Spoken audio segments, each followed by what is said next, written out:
Hi everyone, my name is Tiffany. Welcome back or welcome.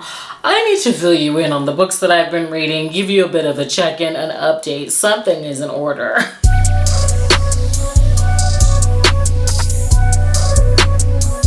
We are in the middle of the Once Upon a Readathon Iceland's edition, put on by Hannah Blackwell. Kristen Craves Books and I are co-hosting Team Icefae, and I need to tell you about all of the books that I've picked up so far. We are fastly approaching the second month of the year, and so I feel like starting out with a snapshot of my initial TBR for this month.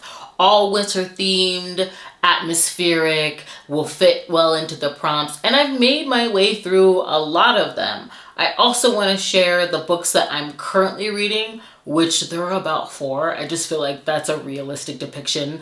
I've not been able to land in each of these worlds, but I do want to tell you my initial thoughts, also share how I'm going to be slotting them into my future reading, and share the new releases that I will definitely be picking up. So let's start out with all of the books that I've actually finished. And I really hope that this first book that I started the year out with sets the tone. Oh my gosh, I'm not going to bury the lead here. This is a new all-time favorite, and that is Spinning Silver by Naomi Novik. Again, this is 5 stars. I hope it sets the tone.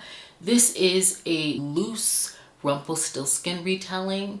It also skillfully weaves Jewish history throughout. It's chilling, cutthroat when it comes to not just the environment, the atmosphere, the winter that is dangerous, but also when it comes to Miriam, her willingness to survive. In fact, I found that to be a great equalizer within this book.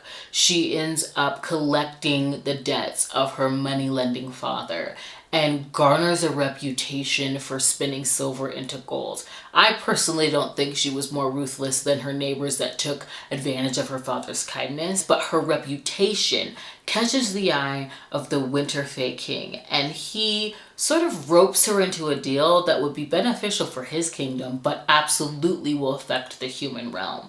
This is also told through multiple POVs that switch without warning, so it took me some time getting used to, but I promise you that they snapped right into place.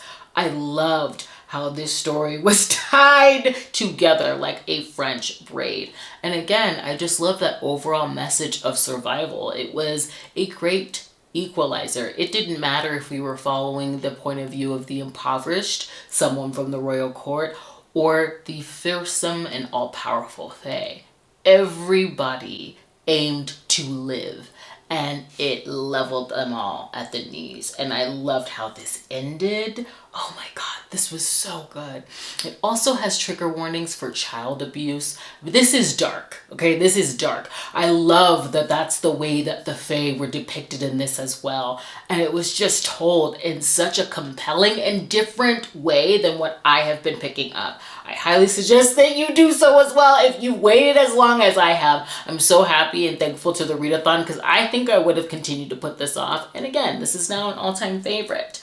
I also have to thank the readathon for allowing me to pick up Redemption by Kenya Wright. Finally. Okay, this is a snowed-in forced proximity romance between 2 characters that are in hiding. Yoshiro is an ex-mob enforcer who has left the life, and Ebony has escaped the clutches of her abusive husband yet again with her 2 young children.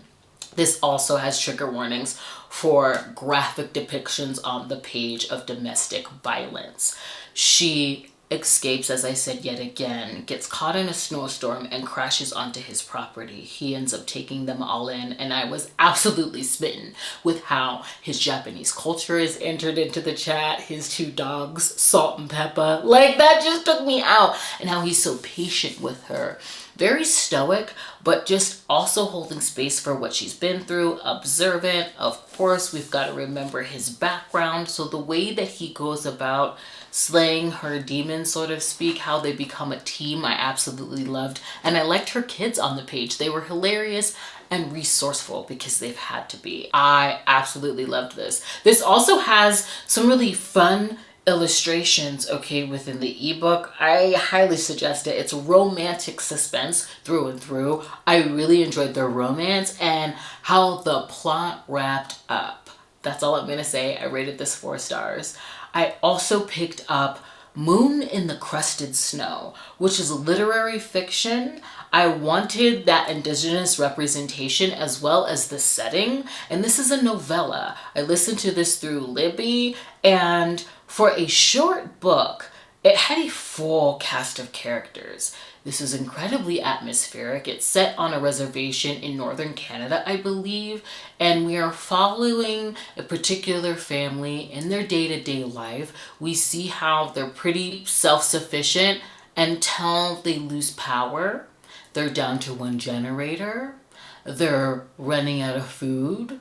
Things are getting a little scary because they don't have a connection to the outside world. And this is all about how they aim to survive against the elements and what could be possibly happening outside of their sovereign nation. This is eerie, but I also felt like it was hard to land on a connection point with each character because it was such a full cast. There was one character, though, in particular that leapt off the page, Aunt Eileen, and her dialogue was just so moving as well as poignant when it came to what she had to say about the erasure of indigenous communities and how they will persevere yet again. This is a very melancholy ending, and I ultimately landed on a 3. And I want to continue with this trend of picking up books that I feel like I want to read, although they're outside of my normal tropes genre, and I'm happy that I did. It also led me to stick to my new goal, which is to, one of which, I have a few. I could probably get into that in another video or towards the tail end of this one, but I want to read more fan fiction this year, and so I'm going to be running my way right through Senlinyu's backlist, the author of Manacled. I started with the Library of Alexandria, and I really wish that this library existed. This is a Harry Potter, Draco, and Hermione pairing, and the Library of Alexandria houses some of the most ancient and powerful books within the wizarding world. And these books sort of age like wine, and they peak to dangerous levels. These have to be protected and warded, which needs to be done through the heir of the bloodline responsible for said magic. And the Malfoys have contributed a lot to said library, which is also Hermione's dream job. They end up getting paired, forced into proximity to ward a particular book, which they get trapped in during an accident at the library, and now they're in this like vacuum void and confronted with all of their feelings. I love the concept, the premise, the execution. This was fun. I rated it 4 stars. It is on the shorter side, and I will link the playlist of all of Senlinyu's backlist down below through Spotify. Highly suggest.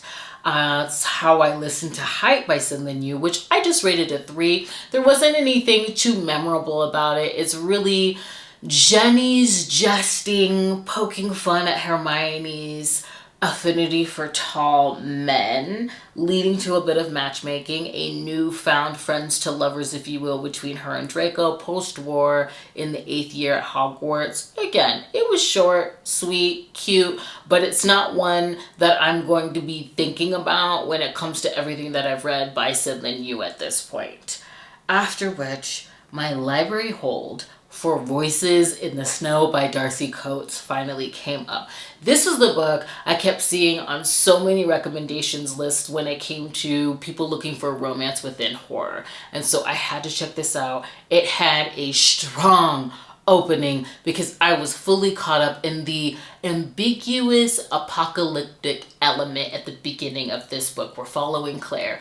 A unknown catastrophic event has happened. She's making her way to her sister's bunker when she gets caught in a snowstorm, comes to in this elaborate estate secluded in the woods, and before Darren, her fine caretaker. Okay, and she's very reliant and dependent on him telling her what has happened, why she can't leave, what's going on. He's really nursing her back to health while they're both caught in this snowstorm. Now, I loved this theme of her not being able to trust her own mind. Strange happenings are going on in this house, and her reasons for why she can't leave start to slowly not line up with all that could be potentially happening. That's what I'll say. There were points at which where I felt like Claire was a vehicle for the story. I wanted it to lean harder into the horror. It went there. This book did its job. I'll be picking up book 2. However, I did not like that she wasn't inquisitive. I want a main character that's active. You know, Darren was looking all good and caretaking and he was sweet. Okay, he was a cinnamon roll. This is definitely a romance and I enjoyed that. His backstory, all of it. Okay, I just didn't enjoy how Claire was so willing to believe him. I think I would have been a lot more interested had she been suspicious of his intent from the very beginning. I think that would have added a different element, but I'm not here to rewrite. I will just say I rated this 3 stars and I will definitely be picking up the next book because I'm interested in that post-apocalyptic element. I'm interested in what she started to deliver towards the end when it came to the horror element, when it came to what's going on. And now that we know what couple we're going to be following, I definitely want to know what's happening in this world. So, I mean, it did its job. I'm happy. After that, I'm throwing a blank. So I'm going to refer to my Airtable, which is how I've been tracking all of my reads. Well, my notes. As well as, because I am looking at it, Allie from Hardback Hoarder's Ultimate Reading Spreadsheet. That's gotten me all the way together. But anyway, I need to refer to that. And how could I miss this? Mislaid in Parts Half Known by Seanan McGuire. This is the latest in her Wayward Children series, which I absolutely adore. Lost in the Moment and Found was on my top books for 2023. This is a continuation of Ansie's story. And I will say that it's an adventure book. And I love this dark portal fantasy. It's always cutting. It's always giving us the cost. And it's always saying something poignant about society. This is no different. And I also like how it incorporates previous books. Where the Drowned Girls go, as well as us moving through multiple doors. We're learning a lot of how they work through her story. I loved seeing her arc. I loved, again, seeing all of our favorite characters working together. I love when we're traveling as a group, and this was no different. This one isn't as, I'll say, emotional as the previous book, but it was still a 5-star read. Like, come on. I usually rate all of them pretty highly, so this was no different. I was very excited to get it. They're such a freaking gourmet meal to me. I'm so happy. That's the second 5-star read for me this month. Very happy to have it. Oh, yes. They're just so freaking satiating. I also went into some historicals, which that vlog is currently up on my channel. Collaboration with a ton of friends, thanks to Jess from Peace Love Books. I don't go over any of the books that I talk about in vlogs in my wrap-up, so I will leave you for that to watch. But I mean, it's the last video that's been up. I'm hoping to upload more, truly. After which, The Hollow Places by T. Kingfisher came up through Libby, and I jumped right on it. I've been waiting to get to this.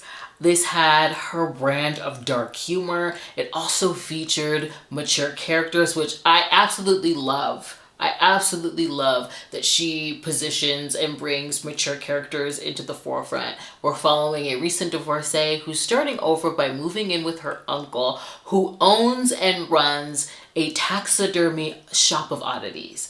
And in said shop, she finds a hole that leads into another dimension of freaking horrors. Ones that she cannot explain and may not be able to escape from. That's all I will say. I did enjoy the depictions of the horror in this one. What I found to be a little difficult with this book for me, in terms of my interest, it wasn't one that I was itching to get back to after I had put it down. I listened to the audiobook, which I did enjoy the production. This felt like it could have ended at a few different points. There seemed to be a natural end and it would continue, although this is a fully contained story that definitely wraps up, and I appreciated that.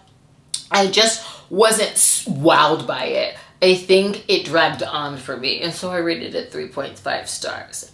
After which, I finally picked up Hush Darling by Avery Kingston, who I met at Wanderlust. I have multiple books by her on my shelves, and now I'll be running through all of them because I absolutely love this as a romantic suspense. It snowed in. It was giving me vibes akin to Redemption, which is why I decided to pick it up.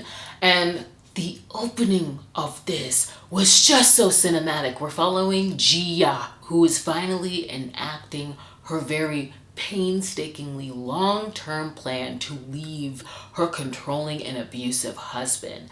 We meet her when she's executing said plan. I'm telling you, like, the pages were turning. I just wanted her to get out. It was giving enough. Okay, with J-Lo, it was very that. It was very that. Okay, she rigged. Okay, she planned. She got away. But on her way to the border, her plans are disrupted by a snowstorm, and so she has to hold up in an abandoned cabin, which is owned by Tanner. He finds her squatting there. It is their romance. He is a deaf hero, and I loved the communication between them in this romantic suspense, also where the story leads. But let me get back to the representation, which I cannot speak to, but I loved how in-depth this went into the nuances of ASL and into the deaf community. There was such a beautiful quote in here that said something to the note of being deaf isn't a disability, it's just a difference in linguistics and culture. And I loved that. I loved their romance. And we're also dealing with grief since Tanner is a widow. There's some mystery centered around that. He's also just a recluse in the small town. They're snowed in, forced into proximity. There are issues that present themselves because she's actively on the run from a very powerful man with great ties. Love where this went. And again, I'm going to be picking up more from her because I absolutely adore this. If this is what I'm going to be getting from her, yes, please, I need more. And I believe her books are on Kindle Unlimited. So I'm so happy that I got into that. I then went into The Best Man by Sam Mariano. All I'm gonna say is the author's note got me all the way together. In fact, I really enjoy Sam Mariano's author's notes because she's gonna give you the trigger warning, she's gonna give you the lay of the land, but if you are well versed in her backlist, she's gonna give you clues as well, and she doesn't apologize for her heroes. That's really what I was getting at. I really enjoyed that when I first read and keyed into the author's note for Untouchable by her. She did not apologize for Carter. She just let you know, give you a clue as to who you were gonna meet. And in this one, we are warned that this hero is nothing like Carter. He leans more towards Mateo, if you're familiar with her Morelli family series, if you're familiar with her backlist at all. All I knew going in is that I was going to be in for some games.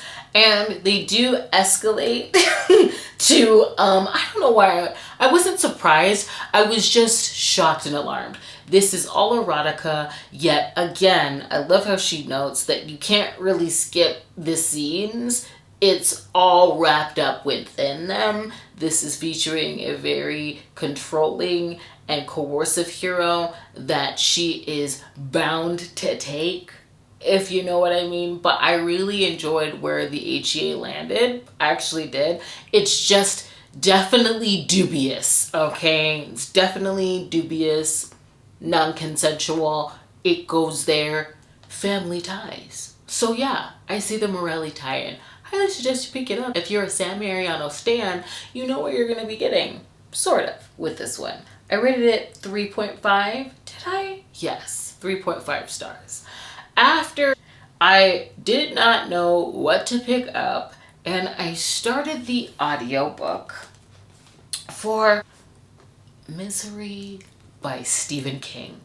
The audiobook was creeping me out so much because of the narrator's performance of the iconic, I'm not gonna call her that. Should I say notorious Annie Wilkes? I am a huge fan of the film Misery. Kathy Bates is undoubtedly one of my favorite actors, and her performance in that film absolutely informed the way that I read this book. In fact, I kept trying to discern whether it was Kathy Bates' performance or actually Stephen King that had me completely riveted. Yet I did like being in the novel because I forgot that our main character, our author, was a romance writer. In fact, that's what put him on the map. That's what amassed such great success for him, although he's been trying to steer away and get down to more serious titles. He gets caught in an accident due to a snowstorm. I'm loving this theme this month.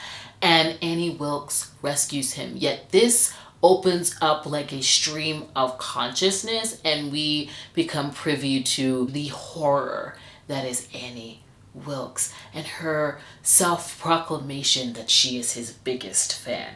This is about how she holds him captive and tortures him into the right manuscript, if you will, after killing off her favorite character, Misery.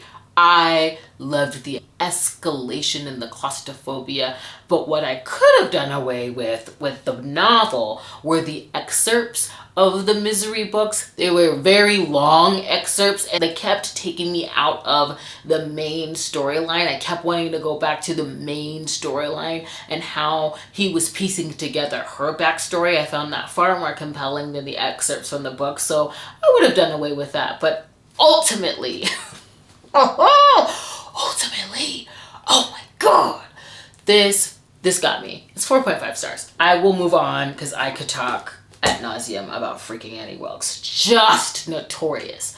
And then another library hold came up for My Government Means to Kill Me by Rasheed Newson. Think Forrest Gump. Okay, I think that's a great comparison, yet make it black, make it queer, and set it in a 1980s New York City.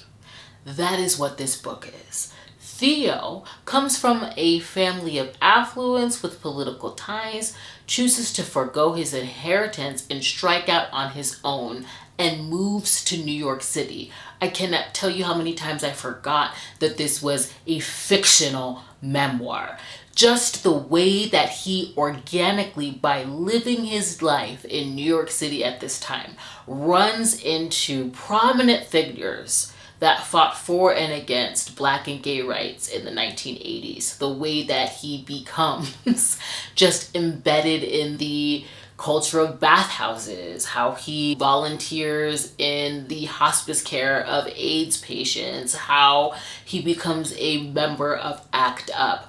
I absolutely adore this. I need to read more. It was 5 freaking stars. It also had footnotes that were like embedded. I read this through Kindle, through my library, and I loved how the footnotes really enriched the entire book, where normally I don't enjoy them.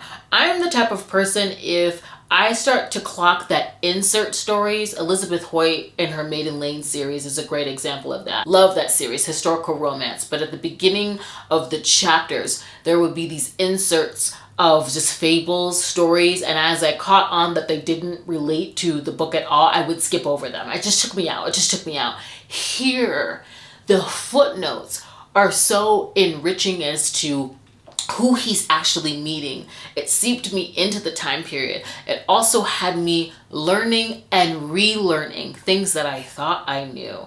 And again, I just forgot that this was not real. I highly recommend this if you like historical fiction. I will definitely be reaching for more. I was hoping to read this for February, but I'm happy that the hold came up early, okay? Oh my god. It's probably going to be a top read of the year. I have no doubt. After which, I wanted to get ready for Megan that's releasing next month, so I read Xeni by Rebekah Weatherspoon, finally. Finally. Marriage of Convenience, to inherit a large sum of money left to her by her aunt. I also just loved our Scottish hero. This is low angst. This is 2 bisexual strangers that are sort of doing the best that they can with the matchmaking beyond the grave. I love how they were committed to make this work. This is really a short time deal. 30 days they're committed to getting to know each other, and they fall. And I just, like I said, loved how kind of this warm, easy breezy. I loved having two bisexual main characters. I also just enjoy always seeing Black girls getting loved on in books, and the way that he sees her and is not at all upset about the pairing. And again, just how they work together. I love this. I love this. I feel like I'm caught up. I'm ready for Megan. And I ultimately rated this 4 stars.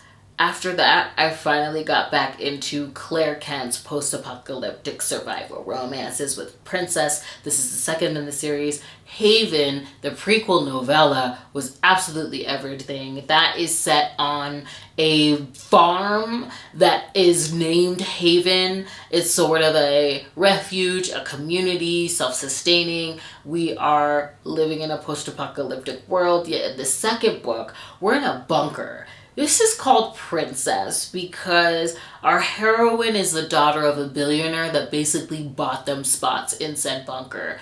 Doomsday prepping, if you will, and the time has come. She's living in this bunker. Life has been isolated to this very contained space. This is sort of like a bodyguard romance, if you will. The hero's been tasked with protecting her, and after her father passes, they are forced into proximity. He is very broody, stoic. He's a grump. But what I love about Claire Kent's brand of hero when we're situated in a survival setting is that everything from them is earned. They really have to demonstrate how they are feeling and where they are at through action. And so it is their romance. This is a novella. I believe it's on the shorter side. And I ultimately rated it 4 stars. But how she has to really get him to warm up and see that he can't have the whole weight of everybody's survival on his shoulders, I absolutely loved. I am going to try to keep it short and sweet. That's all I'm going to say.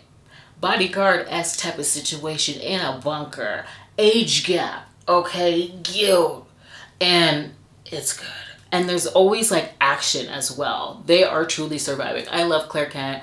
I hope to work my way through her backlist this year.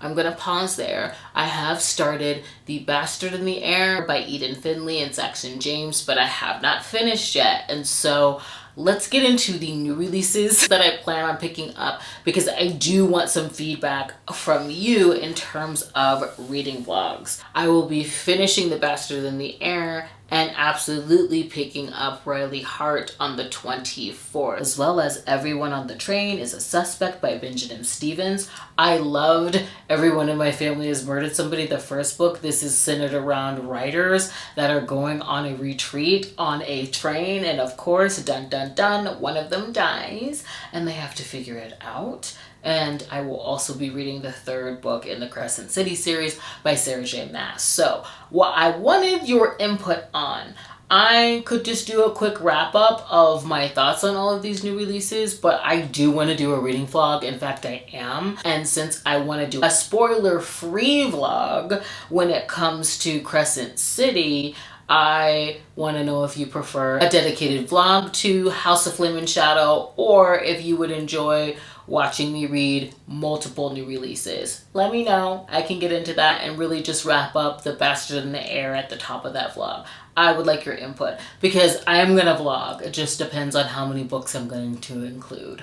And I would like to wrap this video up with all of the books that I am currently reading, just to give you a little taste. I'm sure you can relate. I don't know if you're a reader that starts from the beginning and just continues through, but I had a hard time landing on what world I wanted to be in. I did a chapter challenge with A Winter's Promise and Juniper and Thorn, and because I was more in a dark and sinister mood, I went with Avery, but I absolutely want to continue on with this next month. Although it is Black History Month, I will be prioritizing Black romance, historical, thrillers. It's also Lunar New Year, and it's Fantasy Romance February. So I think that this will be perfect for that, because this had a more cozy and comedic quirky vibe that I really want to take my time listening and reading in tandem with, because the main character that we're following is just everything. She has the power to travel through mirrors and also to discern the history of artifacts just by touching them. And this has a full cast of characters, and for some reason the writing felt a bit dense to me because of the world building. It's not info dumpy, it's descriptive in a way where I can see it all, and I want to give this book its space and my attention, so I am gonna push it. She is being forced to marry, I believe, a man that her family deems to be very powerful in terms of like ties, but also barbaric, unknown. And so we're going to be going on an adventure in this book, but I needed to push it because I just wasn't in the mood and I couldn't wrap my head around it, which is the same that I can say for Emily Wilde's Encyclopedia of Fairies. I started the audiobook for this, and I actually love our main character because she's so committed to her research of the Fae, and so she's traveling to the secluded small village in Scandinavia, I believe, to finish her dissertation, and she's a bit socially awkward, but again, committed to her research. And so I attempted to get into this and immediately jump into the second book and be caught up, but I wasn't in the mood for it. And I know that this is her research. It sort of reads like an ethnography, and it's not that I'm not enjoying that, I just wasn't in the mood for it. And so I also jumped into Fae's Captive by Lily Archer. Let me just hold her up properly, all right? Because I met Lily Archer at Wanderlust as well. This is a bind up of the first 4 novellas within the series. I'm probably gonna dive into this before the end of the readathon because, I mean, we're talking about Zaddy Ice, okay? This is mascot points, okay? This is snowed in. We've got maps. And I started this, it's following a heroine that's in college. She's abducted and taken to his realm and claimed as his mate. Yet it was jumping right into the political dynamics. He's in a glamour. I haven't even made it to their meet cute, and so I decided to put it down because I was prioritizing other titles. I was getting into Rasheed Newson, and I got caught up in other things. Nothing against any of these books. I am just going to pick them up at later points. I have also made my way into a little bit of an unwanted guest. This is a snowed in, I believe this is a snowed in thriller, which I will probably finish. I have a week before the 29th and the 30th and the onslaught of all of these new releases and my February TBR that I want to get to. I started this. We're following different groups of characters that are making their way to an inn in the Catskills. Love the winter setting in this. I loved the varied backstories and reasons for why they are attending said inn. We have a couple that's currently in a marriage in trouble. We have 2 friends that are in need of a getaway. This entire group is checked into the inn, and I have not made it to the point at which dun dun dun, one of them dies and they have to figure out why. So I will, as I said, probably pick this up, as well as all of the new releases that I shared with you. Again, please let me know if you want a dedicated Crescent City spoiler-free vlog, or if you wouldn't mind me adding in some other books to that. So I think that's all I have to check in, update you on. I want to thank you for joining me. Please consider subscribing, and I hope to see you in the next one. Bye.